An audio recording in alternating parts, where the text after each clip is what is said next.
கண்டிப்பா எடுத்து மேம் நான் டாப்பர் ஆகணும் அப்படின்னு சொல்லிட்டு நிறைய பசங்க ஆசை வச்சிருக்கீங்க. பட் ஆசைப்பட்டா மட்டும் போதாது, பசங்களா அதுக்கு நீங்க எஃபர்ட்ஸ் போட்டு ஆகணும். ஸோ டாப்பர் ஆகுறதுக்கு நான் உங்களுக்கு டாப்பர் ஸ்ட்ராட்டஜி எடுத்து வந்திருக்கேன். So first T for target. So இனிமேல நீ target your marks and not chapters, okay?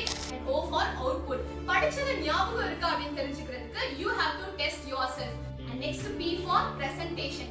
ஒவ்வொரு சப்ஜெக்ட்டுக்கு ஏத்த மாதிரி ப்ராப்பரா பேப்பரை பிரசன்ட் பண்றதுக்கு நீங்க ப்ரிப்பேர் ஆகணும். And another P for pattern. So pattern தெரிஞ்சு வச்சுக்கணும். previous year question paper analyze பண்ணி பேப்பர்ல எப்படி எப்படி கேக்குறாங்க அதுக்கு ஏத்த மாதிரி உங்களோட ப்ரிப்பரேஷனை நீங்க வந்து பண்ணணும். And E for error elimination. So இது வரைக்கும் நீ எக்ஸாம்ல என்னென்ன மிஸ்டேக்ஸ்லாம் பண்ண அதெல்லாம் நோட் பண்ணி வச்சுட்டு இனிமேல் இந்த மிஸ்டேக்ஸ் பண்ணக்கூடாதுன்னு சொல்லிட்டு அந்த எரர்ஸ் எல்லாம் அவாய்ட் பண்ணுங்க. And லாஸ்டா ரிவிஷன். ஸோ ஒரு விஷயத்தை படிச்சதுக்கு அப்புறம் அன்னைக்கு நைட்டும் ரிவைஸ் பண்ணுங்க, 2 நாள் கழிச்சு திரும்ப ரிவைஸ் பண்ணுங்க, அந்த வீக் ரிவைஸ் பண்ணுங்க. இந்த மாதிரி கேப் விட்டு ரிவைஸ் பண்ணனா